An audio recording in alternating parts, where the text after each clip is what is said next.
প্রধান উপদেষ্টার সফর নিয়ে আরও জানাতে মালয়েশিয়া থেকে যুক্ত হচ্ছেন সম্রাট হোসেন, যাচ্ছি তার কাছে।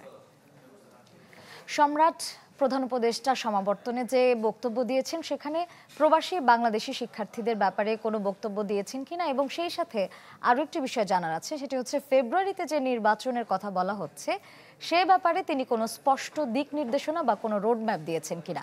সম্রাট।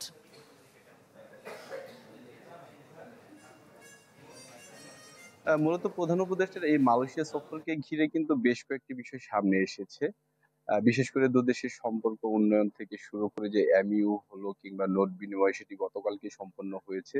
তারপরে কিন্তু সারা দিনব্যাপী বিভিন্ন কর্মসূচি ছিল, অর্থাৎ গতকালকের পর আজকের দিনে কিন্তু সকালবেলায় প্রধান উপদেষ্টা ডক্টর মোহাম্মদ ইউনূস তিনি কিন্তু কেবাংসান বিশ্ববিদ্যালয়ে তিনি কিন্তু সেখানে সমাবর্তনে যোগ দেন। সেখানে তাকে ডক্টরেট যে উপাধি, ডক্টরেট ডিগ্রি, সেটিও কিন্তু দেওয়া হয়। এরপরে কিন্তু তিনি এই সমাবর্তনে অংশ নিয়ে সেখানে বক্তব্য দেন। সেখানে বাংলাদেশের বিভিন্ন বিষয় নিয়ে কিন্তু তিনি কথা বলেন। বিশেষ করে বাংলাদেশের বর্তমান যে পরিস্থিতি, সেই পরিস্থিতি বিশেষ করে স্থিতিশীলতা ফিরিয়ে আনার জন্য যে সরকার কাজ করছে সেই বিষয়গুলো নিয়েও কিন্তু কথা বলেন। একই সাথে নির্বাচন প্রসঙ্গে বলেন যে নির্বাচন নিয়ে বলেন তিনি যে এখনকার বর্তমান সরকার বা যেভাবে কাজ করছে সে অবস্থায় গণতন্ত্র ফিরিয়ে আনার জন্য কাজ করে যাচ্ছেন।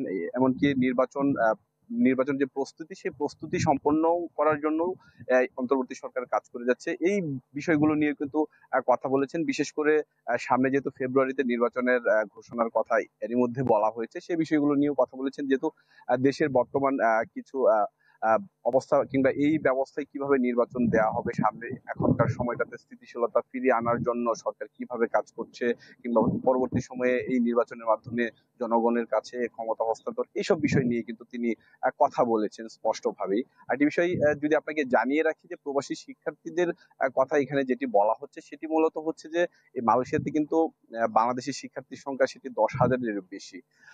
এখানে যদি এই এই শিক্ষার্থীরা কিন্তু পড়াশোনা শেষেও কাজ পাচ্ছেন না, কিন্তু অন্যান্য দেশের শিক্ষার্থীরা কিন্তু ঠিকই এখানে পড়াশোনা শেষে কাজ পাচ্ছেন। সে বিষয়ে মালয়েশিয়ার শিক্ষামন্ত্রীর সাথে কথা হয়েছে যে বৈঠকে, সেখানে কিন্তু বলা হয়েছে যে এই শিক্ষার্থীদের এখানে পড়াশোনা শেষে কিভাবে কাজের সুযোগ তৈরি করা যায়, সেজন্য কিন্তু এখানে সেখানে প্রধান উপদেষ্টা কিন্তু শিক্ষামন্ত্রীর সাথে কথা বলেছেন। তারা আসলে ইতিবাচক দিকগুলোর কথা তুলে ধরেছেন। সেখানে বাংলাদেশিদের কথা বলা হয়েছে, তারাও এই সুযোগ হয়তো পাবে। তো এই ছিল মালয়েশিয়ার থেকে এই প্রধান উপদেষ্টার সফরের তৃতীয় দিনের সর্বশেষ।